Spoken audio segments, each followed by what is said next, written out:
Olá a todos. Estava a pensar que há um nosso antigo leitor que dizia que sempre que a Brutéria sai, é um pequeno milagre que se realiza. Esta revista centenária tem mantido uma publicação quase mensal e diria que este mês de março foi um mês particularmente desafiador.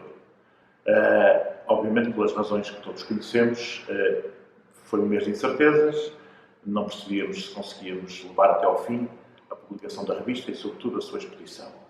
E foi muito consolador saber que os nossos leitores, já têm a revista consigo e podem, para além da versão que temos digital, podem já mesmo ter nas suas casas o volume de março.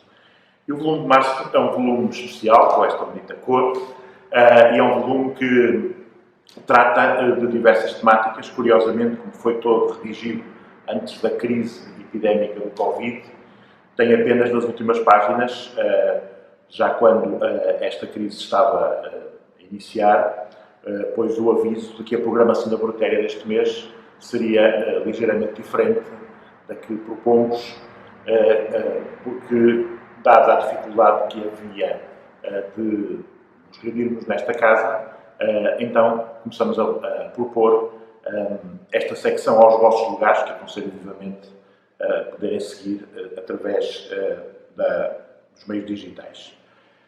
Mas então, voltando à revista, gostaria então de dizer que esta revista tem, como sempre, um conjunto de 9 artigos e depois o seu caderno cultural.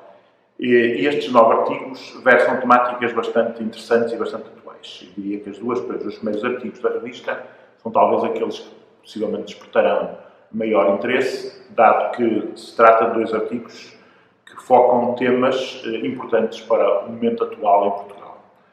O primeiro dos artigos é um breve guia ideológico dos partidos portugueses, da autoria de um professor e politólogo da Universidade do Minho, João Cardoso Rosas, que já tem colaborado na revista Brutéria, e diria que é um trabalho excepcional de classificação ideológica dos partidos com assento parlamentar no momento presente em Portugal. Do mesmo modo, o artigo Fake News, acreditar em tudo ou em nada acreditar, da autoria de Eduardo Jorge Madureira Lopes, que ele é um especialista nesta temática da imprensa e das notícias falsas. Tem, inclusivamente, uma página na internet chamada Página 23 e que foca nessa abordagem que faz tudo o que diz respeito a esta temática da informação, da comunicação e, sobretudo, da educação para os mídias. E, portanto, diria que estes 2 artigos, que são os artigos de abertura da revista, tocam aqui 2 temáticas importantes ligadas ao momento atual. Vamos ter a oportunidade, nesta apresentação, de ter connosco o Eduardo Jorge Madureira, que irá falar do seu artigo e da relação que o seu artigo tem com o atual momento que estamos a viver, com a crise pandémica do Covid e também as muitas notícias falsas que circulam e é, acima de tudo, eu diria que uma advertência para os mais incautos, para serem capazes de ter um olhar crítico sobre toda a informação torrencial que nos chega. Depois, a revista tem outras temáticas. Na secção de Sociedade e Política, uma temática que já foi, aliás, alvo de abordagem na revista, que é a temática das tatuagens, e o jesuíta Lourenço Heiró escreveu um texto onde questiona, de alguma maneira, se deve ou não existir uma idade mínima para se tomar esta decisão de fazer uma tatuagem no próprio corpo, com todas as implicações éticas, sociais, morais que esta prática pode ter. Diria que também é um ensaio de reflexão sobre um tema bastante atual. Do mesmo modo, um outro jesuíta, Hermínio Rico, na secção de religião, fala-nos das preferências apostólicas universais da Companhia de Jesus. E fala-nos particularmente de uma delas, caminhar junto aos pobres, fatalidade ou decisão de Deus. E diria que também este texto nos coloca diante daquilo que tem sido as linhas principais de orientação da atividade apostólica dos jesuítas. Depois, quando entramos na secção de ética, vamos ter um artigo de um jovem médico, António Barbosa Gabriel, que aliás é parte da sua tese de mestrado, sobre o testamento vital. Uma questão que também já foi abordada na Brutéria e que neste pequeno ensaio procura-nos falar sobre as diretivas antecipadas de vontade, se temos ou não liberdade de decisão.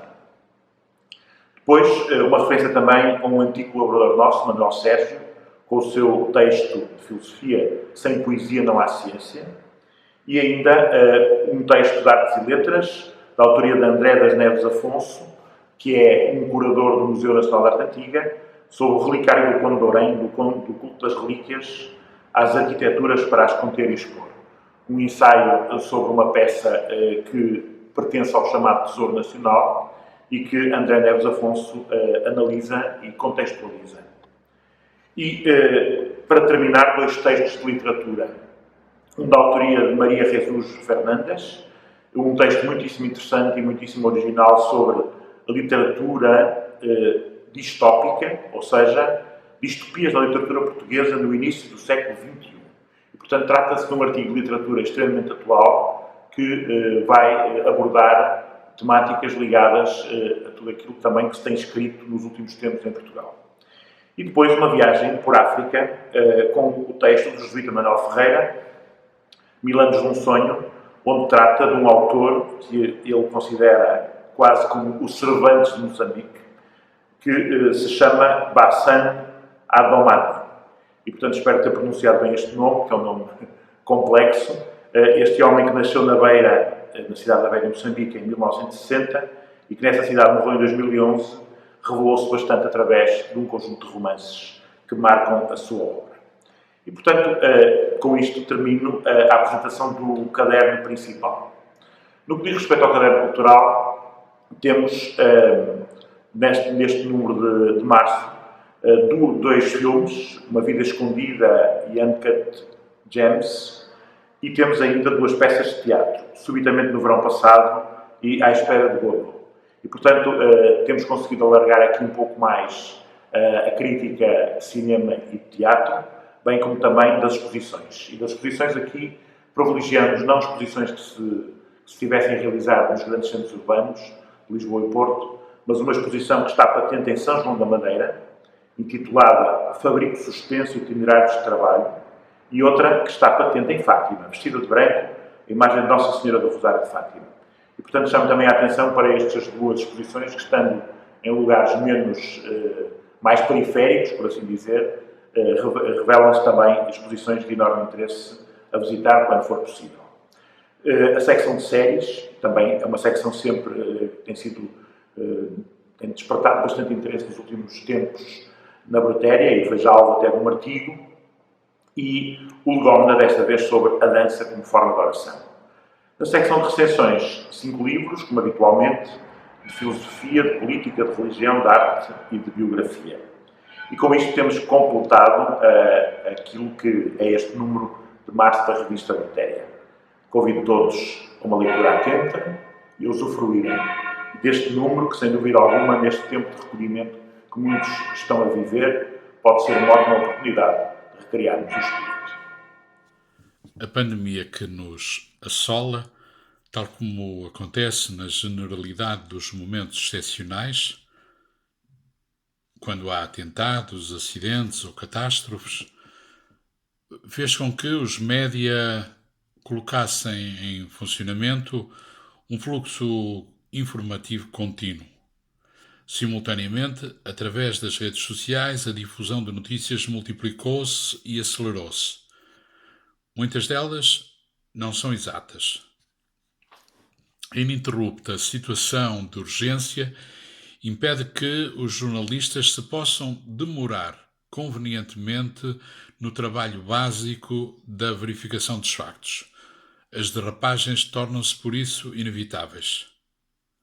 Também, ao mesmo tempo, é grande a quantidade de cidadãos repórteres que partilham testemunhos verídicos, ainda que sem qualquer enquadramento, que é um requisito essencial do jornalismo. Mas o número dos que aproveitam para pôr a circular falsidades não é menos significativo. Aos que amplificam os rumores mais bizarros, há também os que defendem as mais díspares e tontas teorias da conspiração, que apenas encontram razões para se consolidarem de cada vez que alguém formula uma simples objeção, e há ainda os que se apressam a rentabilizar politicamente mesmo as ocorrências mais trágicas. Em certas ocasiões, o oportunismo político faz com que se adaptem aos contextos nacionais mentiras que, com pequenas variações, circulam igualmente noutros países.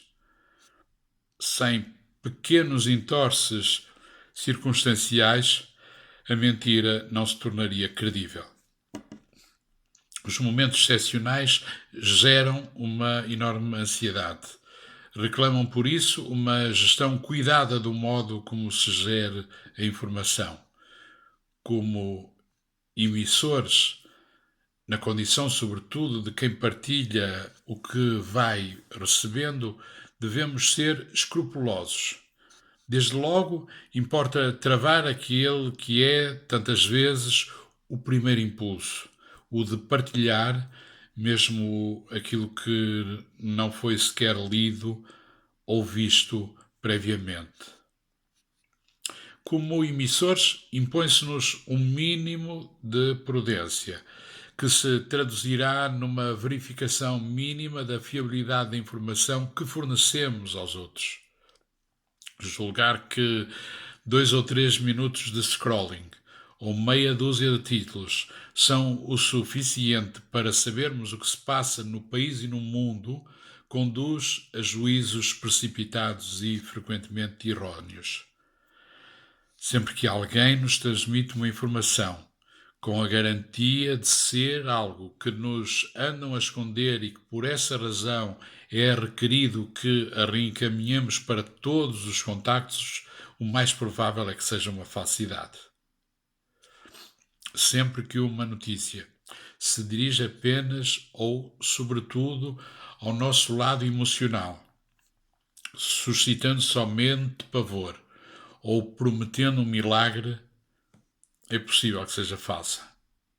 Corremos o risco de propagar mentiras quando cedemos à tentação de divulgar tudo aquilo que recebemos. A quantidade de fake news é tão elevada que, em certos momentos, olhando para os sites dos meios de comunicação social, poderemos tender a julgar que hoje a tarefa do jornalismo é mais desmentir o que é falso do que dar conta do que é factual. Como receptores de informação, necessitamos de ser mais críticos.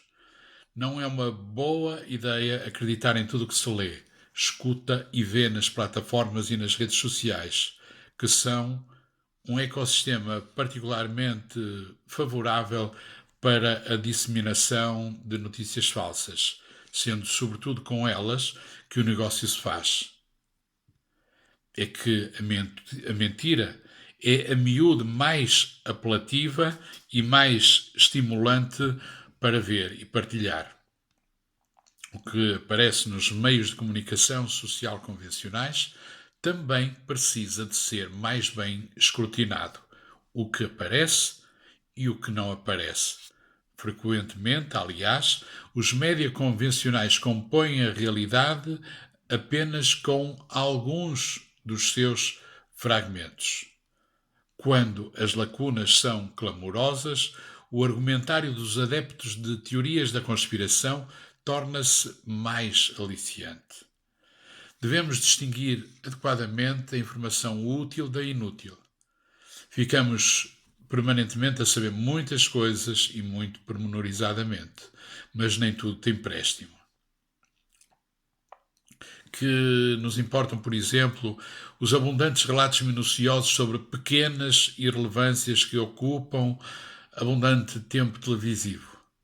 Que utilidade tem tantas descrições detalhadas como as que frequentemente se apresentam como um mero exercício de voyeurismo e de violação de privacidade?